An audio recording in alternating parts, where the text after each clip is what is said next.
Scenes may not be suitable for very young audiences. Parental guidance is recommended. Ang programang ito ay naglalabas ng sensitibong eksena at impormasyon.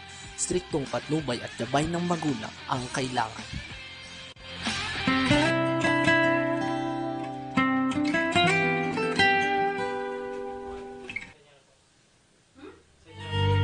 Okay, isang magandang araw. Ito na naman po inyong kalinga sa OFW. At syempre kasama natin, walang iba kung hindi ang ating idol. Walang iba kundi si Miss Corazon Alma de Leon. Magandang araw, Ma'am Cora. Magandang araw. Nasa Red Cross ako ngayon kasi nawalan ako ng internet connection sa bahay namin. So I decided to come here. Anyway, may laptop naman dito ginagamit. So available ng for discussion and interview. Gusto mo lang lumabas. Hindi. Ayoko nga, kumari nga. Ayoko lumabas. To feel safe. Oo. Saan itong lugar na ito, Ma'am? Ma'am Cora? Itong Red Cross office? Yeah. Well, this is the national headquarters. Meron kaming isa pang office dito sa Manila, sa aming blood bank. Nandun sa malapit sa Manila Hotel. Doon ang accessible ang blood bank doon. Dito accessible din ang blood bank. And of course, in all the chapters na meron blood bank. Kung walang blood bank, meron silang blood collection units na make available sa mga may blood bank. Yan. At syempre mga kakampi, pag nais po natin, ito po, hihimay-himay natin ang ginagawa ng Red Cross. Kasi marami ng kapartner ang Red Cross, Ma'am Cora, di ba? Yes, yes. Oo. Sige. Pero sabi nga natin, ang Red Cross po ay isa sa mga nakakatulong sa atin. Kahit yung mga OFW po, di ba? At sa mga gera-gera din sa labas, may Red Cross din tayo, Ma'am Cora. Di ba? Sige. At syempre, napakaganda daw dito ng kuha mo. Oh, ganda nga. Oh, malinaw, maganda. Pumayat ka daw, Ma'am Cora. Hindi. Actually, tumataba na rin ako, pero ang hindi ako nakakapunta kay Boy Navarrete, kaya ang buko, parang lang, Hindi, okay parang yan. teenager. Oo, tama. Tama yan. Pero Ma'am Cora, balikan lang natin. Yung mga partnership na ginagawa ng Red Cross, ano-ano na ba yung na-partneran nyo ngayon? Well, unang-una, internationally, meron tayong International Committee of the Red Cross. Ito yung kapag may giyera, ito yung pag may internal conflict, ay tumutulong or nag-ooperate ang ICRC sa countries where there are conflicts, no? Kaaway ng within the country or yung kalaban ibang bansa. Katulad nakita natin yan sa Syria, nakita natin yan sa Lebanon, nakita natin sa iba-ibang lugar. Pero in the Philippines, it is more preventive dahil hindi na naman tayo masyadong gera. Well, of course, sa Mindanao meron pa rin conflict at meron pa rin tayong konti-konti na mga NPA kung saan lugar. Ako naniniwala na kapag peaceful ang country, magiging maunlad. Pag hindi peaceful ang country, gumagasta ang bansa ng mga gastusin para mapatay yung gera, and nobody wins in a war. I always say that dahil alam natin pag may gera, may mga nasasaktan, may mga namamatay, at ang nangyayari sa pamilya nakakawatak-watak. Nagkakawatak-watak, ika nga, Ma'am? Pero Ma'am, sabi nga Ma'am Cora, sa ganitong sitwasyon, hindi lang pala dugo ang ng Red Cross, di ba? Yes. Oo. Yun ay papaliwanag natin kasi pag... Ang unang-una, isipin natin na kailangan kaligtasan, no? Kasi we have an international humanitarian law na to protect, hindi lang yung sundalo, to protect yung mga civilian na involved in the conflict. In addition, kahit hindi involved in the conflict, kapag merong gulo, maalis ang mga tao. So they evacuate. They move around. They go someplace else. Kailangan tulungan natin kung saan man sila nagpunta.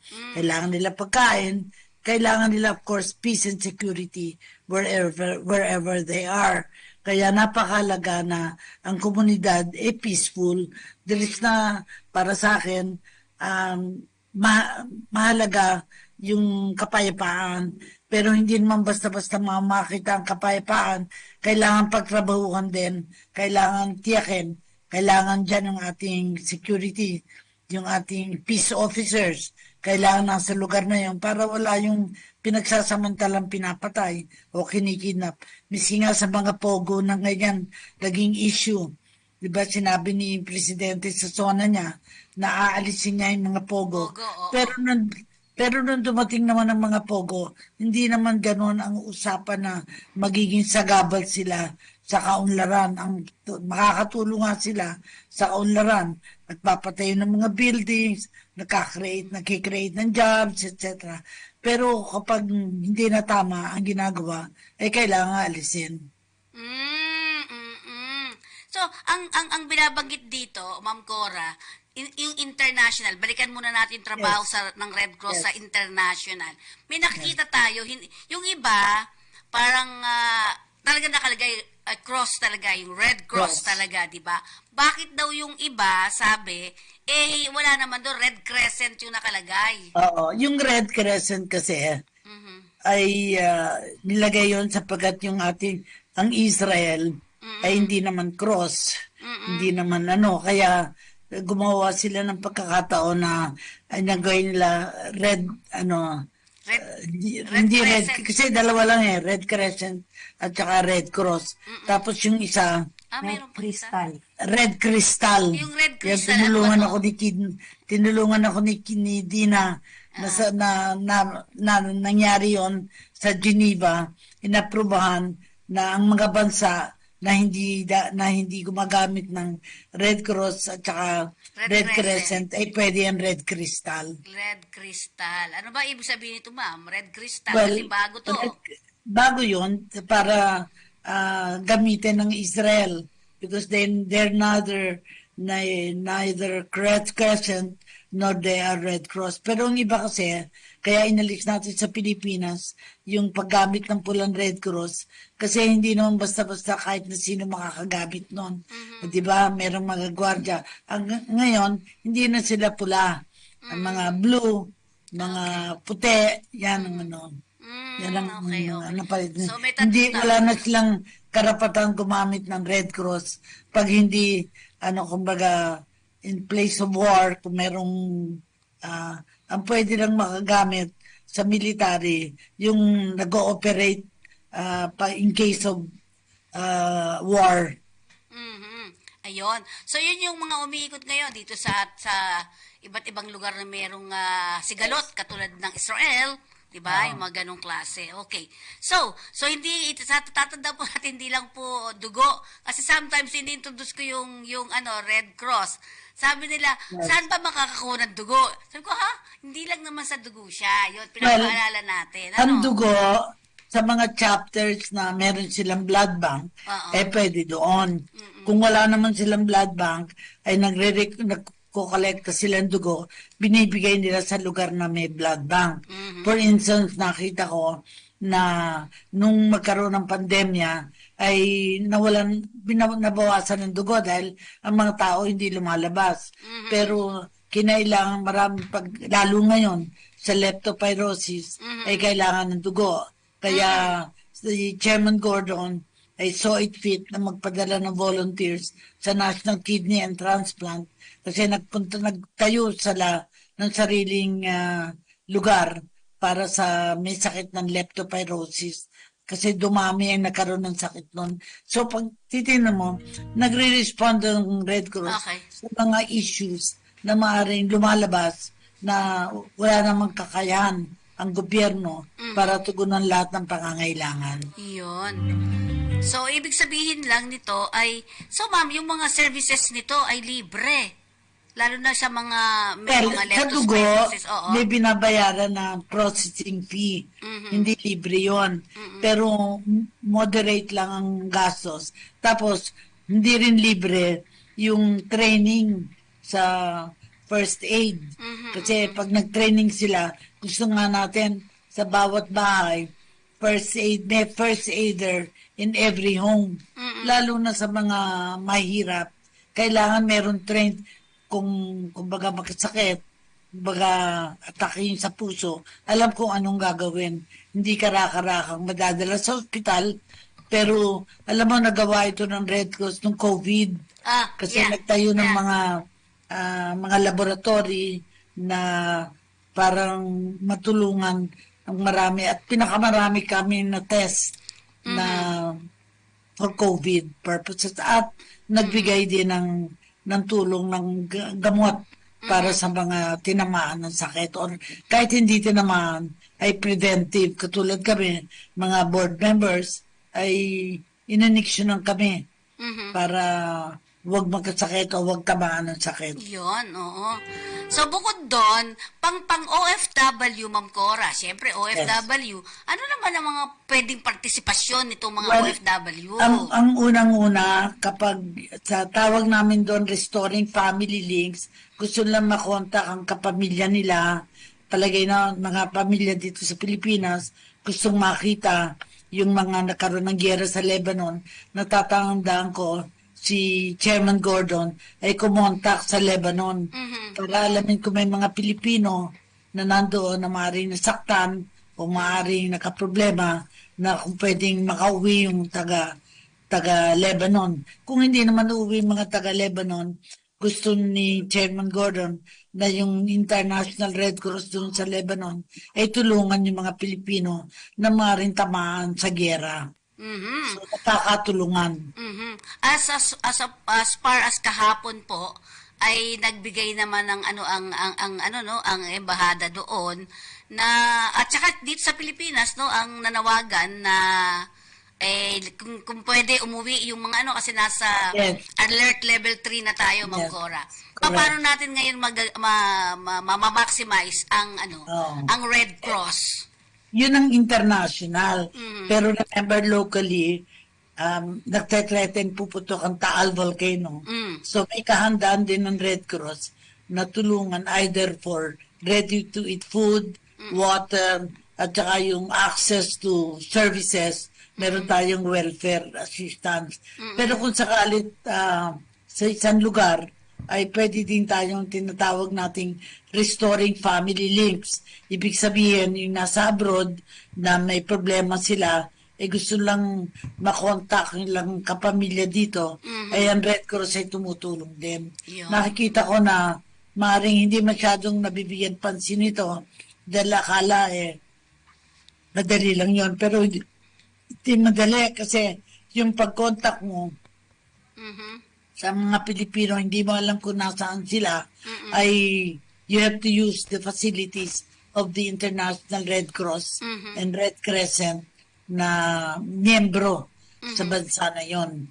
Kaya kung, for instance, nagpupunta ako sa Geneva, nakita ko na may ugnayan yung mga bansa, kung may mga Pilipino sa Geneva, ay meron silang ugnayan din doon kung anong mga problema nilang hinaharap.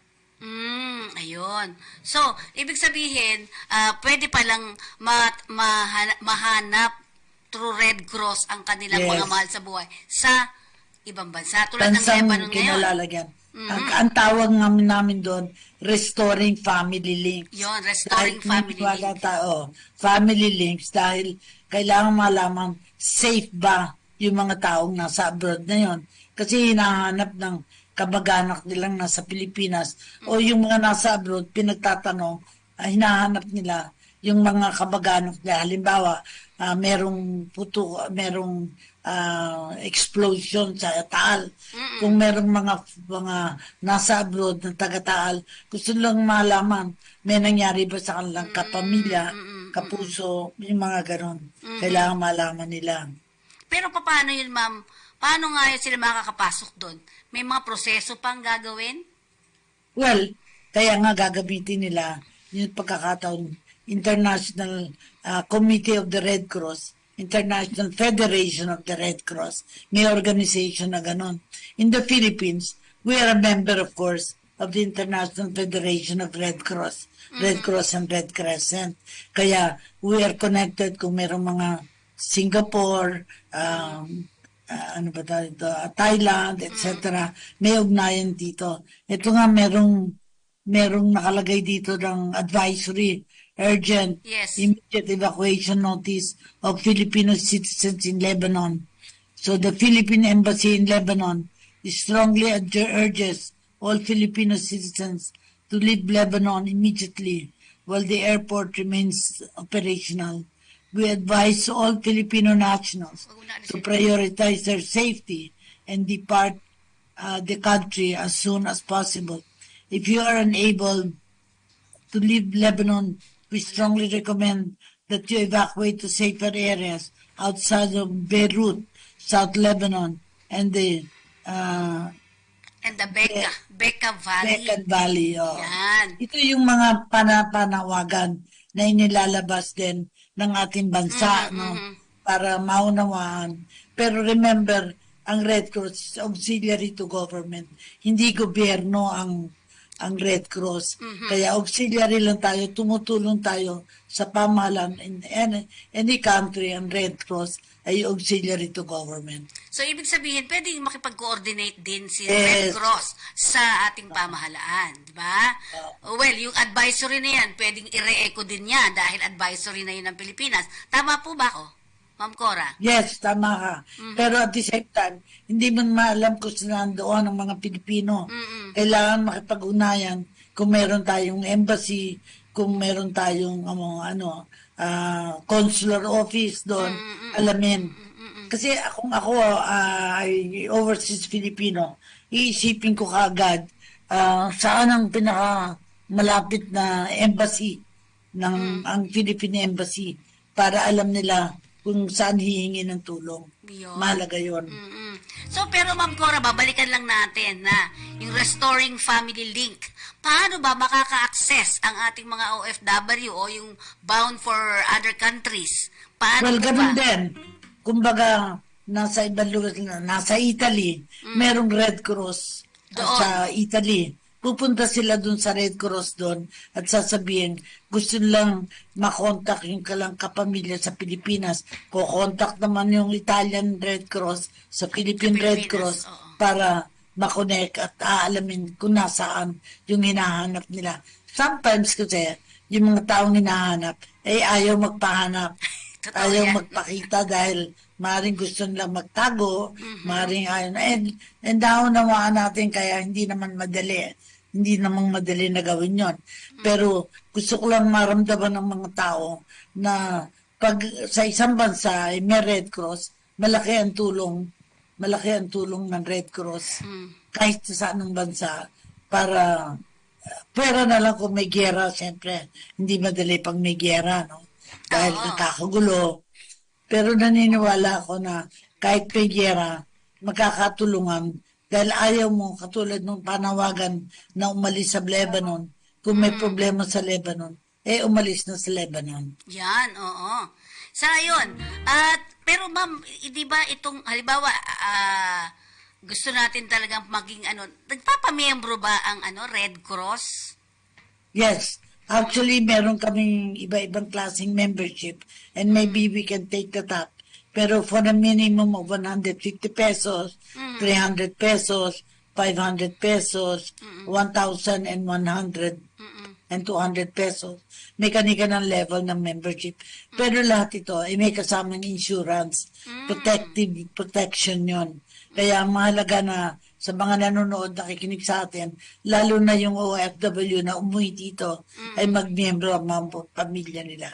Ako nga naniniwala na yung mga nangailangan ng dugo, siyempre, mahirap lang sila. At kung may kapasidad na sila, ay magmiyembro para maproteksyonan sila ng ating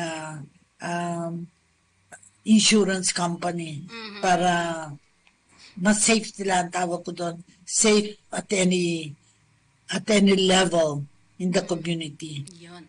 Okay, so yung 150, ano naman ang mga nito, Ma'am Cora? I think, hindi ko dala ang papel, pero I think about 30,000 yata ang insurance nun.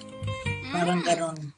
Siguro, we can take it up at a certain time pag hawak ko na. At padadalan ko din kayo. Padalan mo ng ako, ma'am, membership. kasi Siyempre maganda yan na meron silang mga ganyan. Miyembro sila. Gusto sana to ID, no? May ID di ba? Kasi kami, card bearing din kami. Baka mamaya pwedeng mag-i-link natin pareho, Yes. di ba? Oo, yun ang isang maganda. Insurance na rin pala ito di ba? Mas maganda Yes, ganda. may Oo. kasama ng accident insurance. ang Yun, tawag. maganda. Oo. Mhm. Ngayon, bukod doon, ang malaking tulong ng Red Cross ay training. First aid training. Meron kaming, pag may mga lugar na walang tubig, ay meron na kami mga machine na pwedeng mag-convert ng tubig. Para, kasi minsan, pag may sakuna, nawawalan ng tubig, nawawalan ng kuryente, we coordinate with the authorities para matiyak na may kuryente. And of course, ang tubig, nagpo-provide kami, meron kaming mga water stations, mga malalaking truck na meron dalang tubig. At yung tawag namin safe water. Kasi kailangan, hindi pwedeng kahit anong tubig iinumin mo. Baka magkasakit ka pa. Baka magka-problema ka pa. Yun. Ayan, batiin natin mga nanonood sa atin. Tintin Reyes. Si Angelo Sanchez. Mga taga Taiwan. Lorna Capunes is watching from Taiwan. Yan. At Rudy Ladjaw, Si Rudy Ladjaw. Asan na ba yun? Wala dito. Yun. Ayan po yung mga nanonood sa atin. Sir Rudy! Ka-Rudy, kamusta na? Yun. So, Ma'am Cora, babalikan lang natin. Ito ay pang OFW yung sinatanong ko Pero Yes. nakabuuan ba? Kailangan ba? Halimbawa ako, as an ordinary na nasa bahay, asawa o anak, pwede bang magmembro sa Yes. Red Cross? I-encourage natin in every community magmiyembro ng Red Cross sapagkat ito ay opportunity na makatulong sa iba at matulungan ng sarili. Nagkaroon kami ng karanasan na nung magkagera sa Nepal, hindi na gera, nagka-disaster sa Nepal, nagpadala kami ng workers doon sa Nepal. At bukod doon, katulad ng sinabi ko, dahil sa leptospirosis, ay nag-set up ang National Kidney and Transplant Institute na isang facility. Nagpadala din si Chairman Gordon na volunteers doon sa National Kidney, sa NKTI. Yun. Sige. So, sa ngayon, Ma'am Cora, sa kabuuan, ay saan-saan na nandoon ang Red Cross sa labas ng bansa? Well, Bukod sa we Pilipinas. have 102 chapters all over the country at nahahati sila sa classification. Class A, Class B, Class C, Class D, 4. So, ang isang chapter, maybe maliit na probinsya, mababa muna ang kanilang membership. Pero pag tumaas sila, lumakas na sila, ay tumataas sila hanggang maging level A. For instance, in the case of Pasay City, I understand their level B. So, pag naging matatag na sila at meron silang kakayahan, pwede silang mag-move to level A. Kasi titingnan, evaluating sila kung talagang kaya nila maging level A. Yun. Ganun pala yun. So, merong A, B, C, D. Di ba? D. So, the Ang D best ang is A. pinakamababa. Okay. D. Kunyari, sa D, halimbawa, isang maliit na community, ilan ba miyembro dapat ang nando sa loob para Well, masabi? ay depende, no? Kasi meron silang targeting. Kung ilan ang, siyempre, kung ilan ang population nila, hindi ka naman pwedeng mag-target na wala namang ganung population. I think on the average, mga 10% of the population.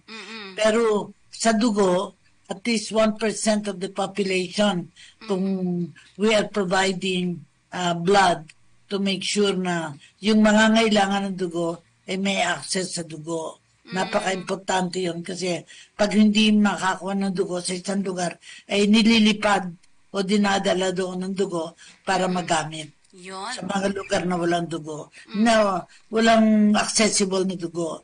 Halimbawa, may kaguluhan, katulad sa Mindanao, sa Davao, etc. Nagpapadala tayo ng dugo. Yun. So, maganda din ang maging miyembro. Pero yearly, no? Dapat na, yearly ba ang Yeah. pag-ano ng, may ID siyang ibibigay, ma'am? May ay, di ba? Meron. Annual. Tapos, in addition, nagkaroon din kami ng pulong kung saan ang pinaka maraming blood donors. Very recently, nitong July, nagkaroon kami ng celebration para i-honor yung mga blood donors. But at the same time, nakita ko na mahalaga na alam ng mga tao where to access blood. Si chairman nga, ang gusto niya, padadala pa sa ospital yung dugo para wag nang mahapo o mahirapan yung mga nangangailangan ng dugo, nakukuha pa sa Red Cross. Kung pwede, kung alam natin kung saan nandun ang may sakit, ipadala na doon ang dugo. Yun. So, Ma'am Cora, dito kasi yung partner namin na Army, yung di ba, yung sa Army, Yes. yan. Lagi yan, sila? Nagdo-donate. Nagdo-donate sila. Sa Red Cross ba napupunta yon? Or kung saan na chapter nangangailangan.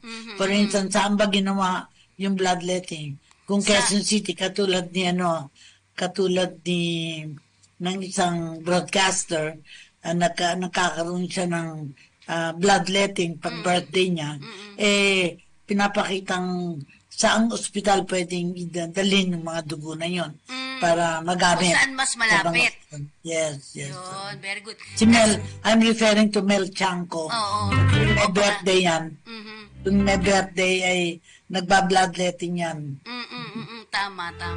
So, maganda din naman yan na may mga ganyang klase tayo, no? Yes. Kasi, halimbawa, tama din naman ikaw, Ma'am Cora. Natatanda mo no, may hiningi ako sa'yo na may tumawag sa akin, kailangan ng mga dugo, di ba? Hindi alam kung saan kukuha. Dito sa Cavite yun, Ma'am Cora, eh. Tapos, Yes. itong ospital, nagtatanong, saan ba yan banda nakuha?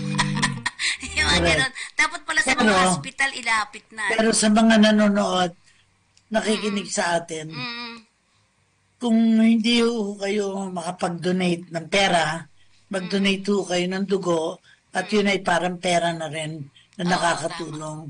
Kasi nung araw, di ba, para ka makakuha ng dugo, dadalang ka ng 10 kamag-anak. Eh, hindi naman lahat pwede mag-donate. Kasi kailangan i-examinin pa para malaman kung safe ang dugo ng tao na yung gustong mag-donate. Oo. At saka napakahirap din kumuha basta-basta. Kasi, alam mo, Ma'am Cora, nakatatlo din akong bloodletting galing din sa Red Cross na mga tao ang nagpakuha. So, mahirap din. Minsan sa 10, minsan 5 lang makukuha mo dyan, 3 lang. Kaya sabi nga nila, damihan, no? Diba? Damihan. Kaya tang Correct ka ginagawa dyan. namin sa pulis, kami kumukuha, kapulisan. Ngayon may maganda tayo itong mga sa army, yung mga reserve nila, ay naku, napakarami. 1,000 talaga yan, no? 1,000. Doon sa kanila, nako, ang bilis, ang ganda. Kaya lang, napansin ko, medyo mainit to sa lugar, di ba? Yun. Dapat relax din, di ba? Ang pagkuha Yes. nito. At saka, kung sila ay engage in fighting, huwag nating disturboy naman sila. Kaya kailangan. Pero, in areas where there are conflicts, doon kailangan may dugo na available. Ang tawag ko doon, accessibility ng mga taong pwedeng magbigay ng dugo at yung nakadonate na, magagamit na natin ang dugo. Yon. At syempre napakaganda. Kasi gusto natin ito, Restoring Family Link, gustong-gusto natin yan. Lalo na doon sa mga OFW na gustong Nagkahiwalay. makabalita, di ba? Gustong makabalita tungkol ano ba nangyari sa kanyang pamilya dito sa Pilipinas or doon sa lugar na kanyang pinagtatrabahuhan. Naaabot Correct. ba yun? Naaabot nila talaga yung ibang mga lugar, no, Ma'am Cora? Lalo na kung nandun ang well, Red Cross mismo. Ang mahalaga dyan, communication. Kaya kailangan may communication ba doon sa lugar na yon. Baka wala namang communication. Mahirap. Pero maraming opportunities na kukontakin. Meron ba tayong consulate? May embassy ba tayo doon? Na parang gagamitin. Halimbawa, example, si Juan de la Cruz ay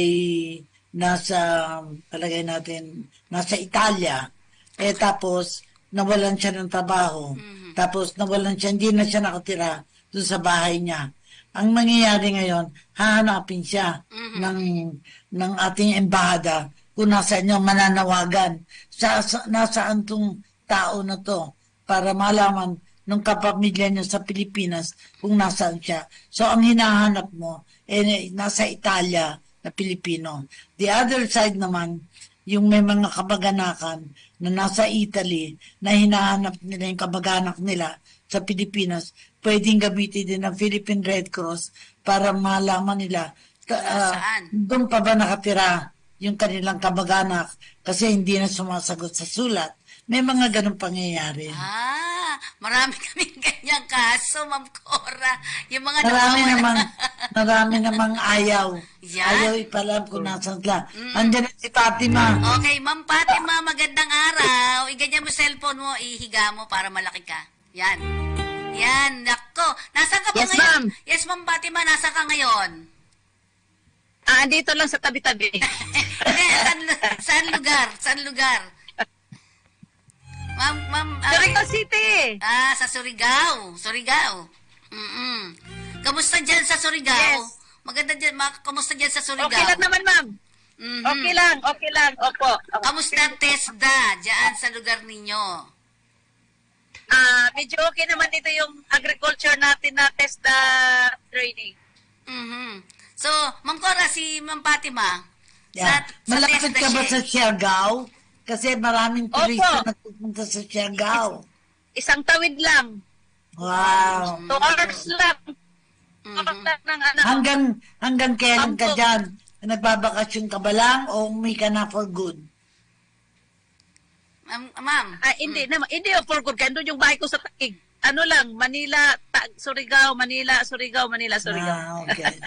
So sana Yes, pag ma'am. nakapunta kami ni Fetch sa Surigao, makita ka namin dyan sa Surigao. Punta ka dito, ma'am. Dala ka ng surfboard. Kaya mag-surfing tayo. Surfing. Pero gusto natin tanongin sa kanya, Ma'am Cora, dati itong OFW eh. Saan ka ba nag-work dati, Ma'am Fatima? Fatima.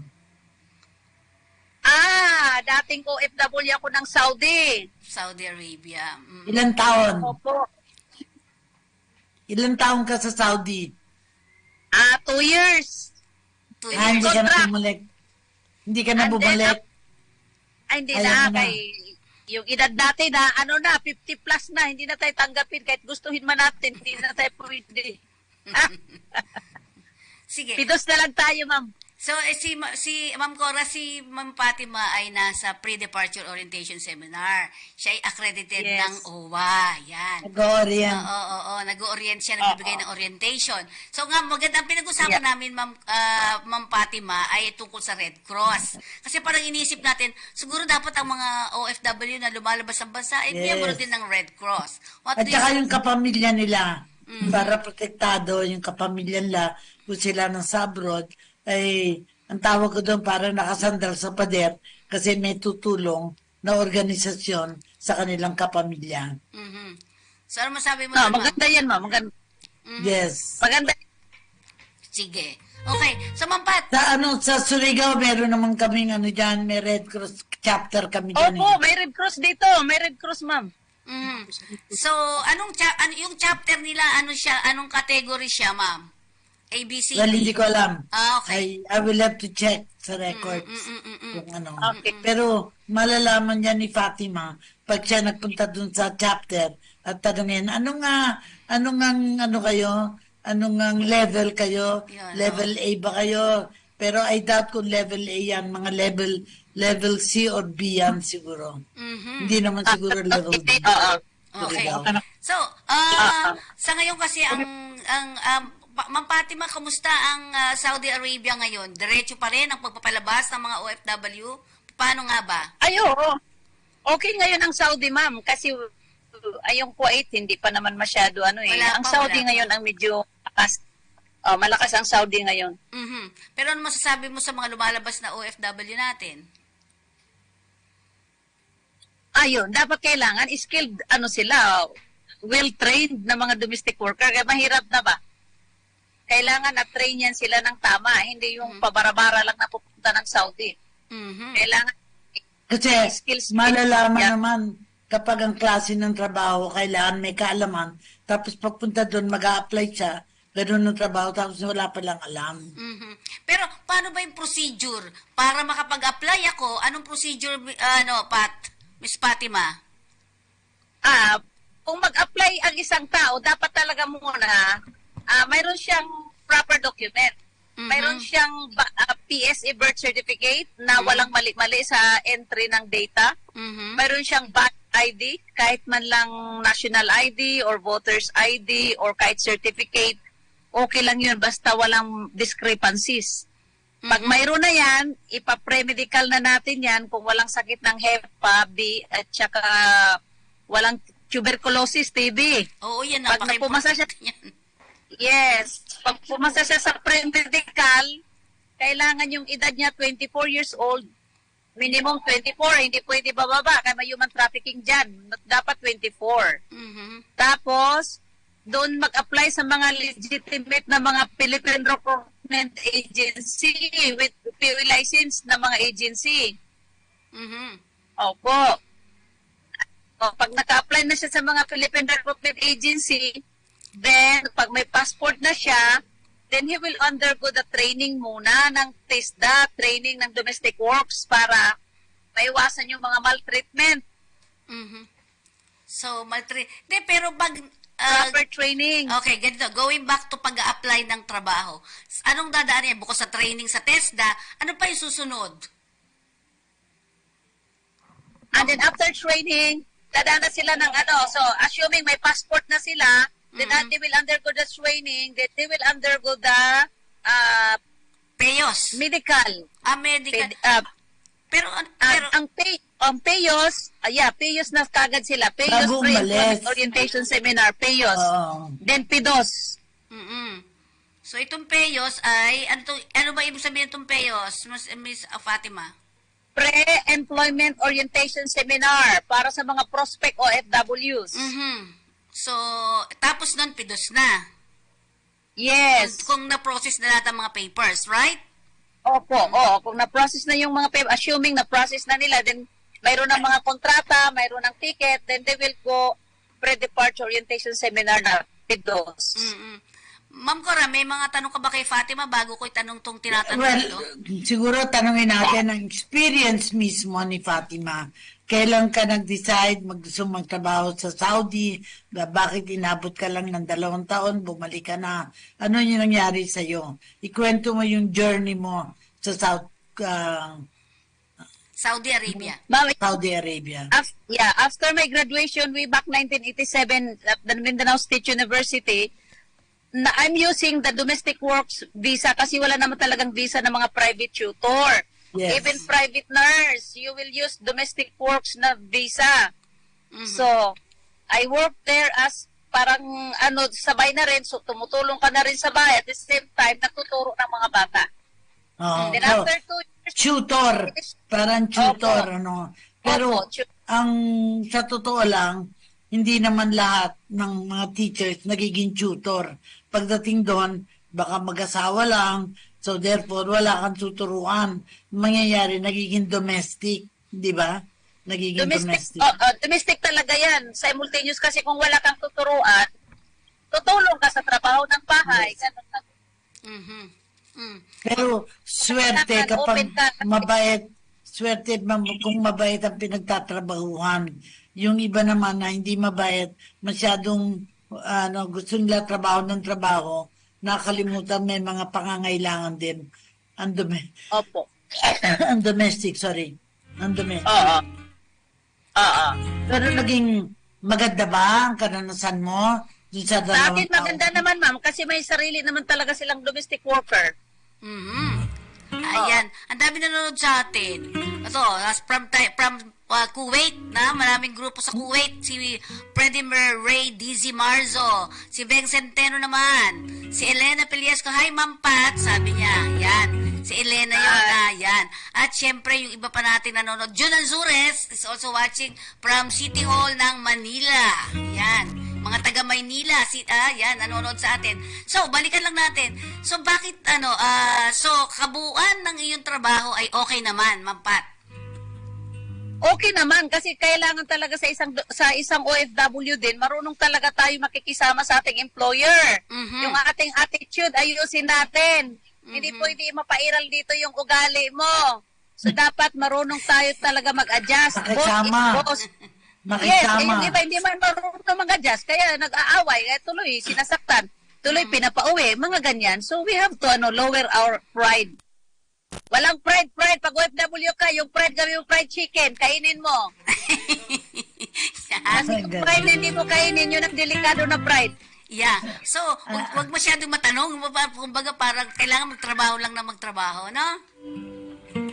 Correct. I work because of money.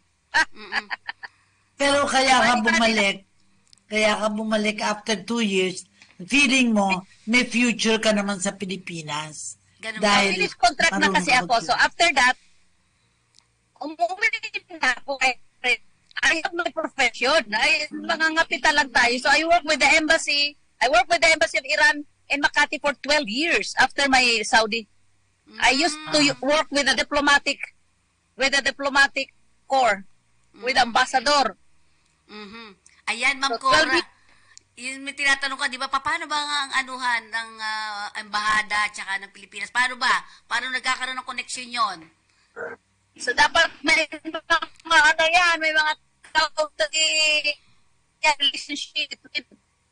relationship between Saudi or other countries Philippines. ganyan. Ma'am Cora. Pero nung umalis ka ba, dalaga ka ba? May asawa ka ba? Ano yung konting interview sa'yo? Iniwan.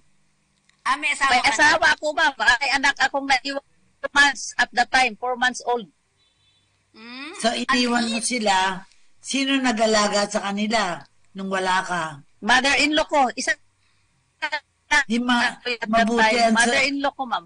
mabuti ang samahan mo ng mother-in-law mo. Kasi kung hindi maganda ang samahan Yeah. ng mother-in-law, mother outlaw. Magiging mother outlaw imbis na mother-in-law. Di ba? So, maganda naman. Oo nga. Yun, ayusin sa payos. Mm-mm. Yun ang So, nakatulong sa'yo ang mother-in-law mo na you felt safe na kahit na wala ka sa bahay na tugunan ang pangangailangan ng iyong anak. Wait, sandali lang. Yes. May kapapasok lang na balita sa atin dito. Meron daw sunog dito sa may San Andres. Sinan nga natin yun. Ayan, sa may location Franco at Barangay 799 San Andres, Manila. Involved dito ang mga residential. Yan, ayan, break natin. Okay, balik tayo kay Ma'am Fatima. Ma'am Pat, mahirap bang mga ibang bansa? Paano? Oh, diba? Mahirap ba ang nasa abroad? Lalo na kung may anak. Anong karanasan mo nang dumating ka, tapos after some time, ano nangyari? Kasi parang high-end si Fatima eh. Kasi nagtrabaho pa siya sa embahada yata, no? So pagdating mo doon, trabaho ka muna sa isang pamilya. Malaki ba ang bahay ng pamilya na yon? And therefore, komportable ka, may sarili kang kwarto. Ay, kwentuhan mo kami. Pat, naku, nawala si Fatima. Diyan. Na mahina ang signal dito sa Surigao. Ayan. Sige. Fatima, Pat? Okay. Habang wala si Pat, blessed to, sabi, nawala, Ma'am Cora. Medyo humina ng internet niya. Blessed Tuesday for shout out from Kakampi Kuwait chapter. Sabi niya, shout out din sa lahat ng member ng Concerned Citizens of Infanta, Pangasinan, Makabagong Sambales, Green Sambales, Olongapo. Ayan, God bless sa lahat. So, Ma'am Pat, yun, may tinatanong si Ma'am Cora kanina. nagluto. Yes, ma'am. May tinatanong si Ma'am Cora kanina eh. Kapag-arrive mo sa Saudi, ano na kagad, positive naman ang karanasan mo doon, pagdating doon, Okay. di ba? Yes, okay. Kasi, okay. Kung ako, makita kita, gusto ng mga tao maganda. Maganda ka eh. Kaya ibig sabihin, magustuhan ka nila dahil maganda ka. Ayaw nila ng pangit, di ba? Gusto nila maganda ka, di ba? Pero ako din masyado maganda. Baka pagtahan ka. Pero ang sinasabi natin, kasi Ma'am Cora, ikaw lagi mo sinasabi, pag may bata kang, may anak kang iiwanan sa Pilipinas na apat na buwan lang di ba, Pat? 4 na buwan lang yung ininiwan mo. Yes. Diferensya yun Ma'am Cora, di ba lagi mong binabanggit yun? Dapat hindi kayo aalis. Pero ang sa kanyang, kaiba sa kanya kasi may mother-in-law siya na tumugon sa pangangailangan.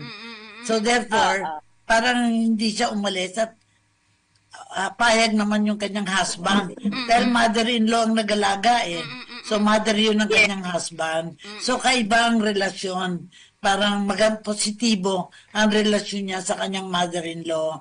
Kaya, Yeah. kailangan mahalaga yun, di ba? So, mahalaga din nga talaga yon. So, pagdating mo dito, bigla nagtrabaho ka na kagad sa embahada ng anong embahada yon dito? Anong dito? Islamic Iran. Iran, Islamic Embassy of Iran. Iranan. Iran. Sa MEDSA yun, di ba? Sa MEDSA. At Saan ba? cultural center yan, ma'am, sa EDSA oo. ngayon. Cultural center yan. Yung Pero sa ano kanilang embassy? chancery, nasa Dasmariñas, dyan sa may Makati, Dasma. Okay. Kasi doon na rin ang mga bahay-bahay ng mga embahada eh, di ba? Oo. Yes. Parang doon ang Residence- service. Yung aming ambassador, andyan sa may McKinley Road, sa may Forbes Park. Yun. Mga mayayaman lugar ang tinitirhan nila. O, para ligtas sa store mo, di ba? Sige, anong masasabi mo, Miss Pat? Kasi medyo wala na naman tayong oras at mamaya meron tayong meeting, di ba? Yung ating mga nagpeyos. Anong masasabi mo sa peyos muna? Sige. Kasi ito yung unang salpak ng mga OFW, di ba? Bago ka mag-apply, kailangan dadaan ka sa pre-employment orientation seminar. Okay. Ma'am, konti lang, diretso Tama. na kagad. Sige, Ma'am So Pat. yung PAYUS talaga, ma'am, importante yan ngayon kasi yan ay yung deciding factor yan ng mga magiging OFW na kung mag-abroad ka na ba talaga, so ready ka na ba, yung mga anak mo, sino mag-alaga, ano ang sa asawa mo, mga ganyan. So kung mag-abroad ka na, dapat dyan mo talaga magmuni-muni na, dyan ka natitimbangin ng isang OFW kung go ba siya talaga o hindi. Kaya ganun ka-importante ang PAYUS, ma'am. So dapat ang PAYUS, ilalagay yan sa face-to-face, hindi na siya online. Kasi karamihan ng mga domestic worker, hindi yan marunong ng online. Hindi yan Yes. walang pangalawa, aside sa hindi marunong sa mga online na yan, mga internet na yan, mga data, walang data sa bundok, walang mga signal. Oh, Oo nga. Pagdating sa Manila, hindi din marunong mag-internet, kaya doon sila nagpapapiyos-piyos sa mga gilid-gilid, dyan sa mga nagbibinta ng mga sidewalk, nagbibinta ng mga barbecue, mga nagbibinta ng mga buko, kasi may nakalagay, piyos available here, my goodness. Doon mo makikita ang piyos sa nagbibinta dyan sa sidewalk. Dapat ilagay yan sa face-to-face. Nagiging corruption ba yan? Pinagpipirahan ng mga, mga fixer. Yan. Okay. So, Ma'am Col, Ang sabi, sige po. Ay, naku. Nahinaan na naman ng internet. Ha? Nawala na naman siya. Ayun. Ayan. ang sinabing libre na nagiging 500 ang piyos. Ay, 300? Free Imbis lang libre. dapat yan. Pero bangkano ba dapat? Imbis libre nga. Kung marunong ka ikaw sarili mag-print ng certificate mo, may Gmail ka. Yung iba hindi marunong ng Gmail eh. Tinatanong ng email address, ang nilalagay, Cotabato City. O anong ilagay mo email address? Yung palpak nga, Ma'am Core. So, actually, ang Peyos kasi hindi talaga siya akma para sa online. Di ba? Yung mga ganun eh, di ba? Yes. Mhm. Maraming Dapat face-to-face peke. siya. Because they will receive their or whatever certificate or they can, may personal interaction between the applicant and the trainer. So lahat ng mga question pwede nila doon itanong. Ang PAYUS na yun, hindi naman ang OFW ang sasagot sa PAYUS kaya ang computer shop. Kundi yung mga agency, kung hindi yung mga runner, mga fixer, yun ang nagpipiyos. Dala-dala na nila yung certificate. Ito na yung certificate mo, magbayad ka ng 300, 200 minimum. O, di ba? Kaya nga, ang ibig sabihin ni Fatima, kung talagang pre-employment, ay kailangan orientation. Kailangan Yes. hindi yung tama siya, tama. Naintindihan talaga ng OFW na bakit siya mag-abroad. Ready na ba siya sa magiging OFW na buhay? Ganun ba? Mm. Okay. So, with that, siguro maraming salamat sa iyo, Miss Fatima, no? Kasi hinihingan pa tayo. Ma'am Fatima, mamaya ha, yung meeting natin sa Peyos, ha? Yun, mamaya, ha? Sige. Salamat. Oo. Baka magbigay ka ng message. Magbigay ka Sige, ng thank you message. very much. Message. Thank you very much. Sa magiging OFW, dapat talaga pag-attend kayo ng PEOS at attend din kayo ng PIDOS for you to be informed. Oh, Yan. very good. Pag kayo kaya, Very naibigay good. na lang yung inyo ng agency, kailangan kayo mismo naka-attend ng seminar for you to be informed. Okay? Yun. Thank you very Salamat. much. Ma'am Cora, isa daw ang paalala natin, magkakaroon daw tayo. Ikaw mismo ay, alam mo na, pinapagtula na naman ikaw. Yun. Ma'am Cora. Alam mo, naalala ko, gusto kong batiin ang anak ni Ambassador Rosalinda Tirona Ah, yes. na si Eileen Mhm. sapagkat naganyaya siya nung death anniversary ni Ambassador. Hindi ako nakarating. Sabi ko, anyayahan ko siya. Nakarating na siya sa bahay namin. Nagkaroon na siya ng lunch. Pero siguro pag pupunta sa lunch, kasama ka. Mag-imbitahin din kita Okay para po. makausap tayo how she can Gagawin be natin. involved in the program. Yes. Kasi through her mother, in honoring her mother, magkaroon tayo ng pagkakataon. Ikwento naman niya ang naging buhay ng mother niya as an ambassador in different countries. Yun lang ang aking comment. Sige. Maraming salamat, Ma'am Cora. Isa daw tula. Kung pwede pa, habol natin. Ma'am Cora. Well, hindi ko ako nahanda ngayon dahil nasa ako, nasa Red Cross. Red Oo nga, Cross Cora. ako.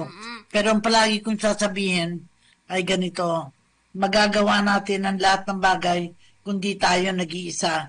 At merong binolunteer. Ang isang dasal na lang, Sige po. prayer for the nation.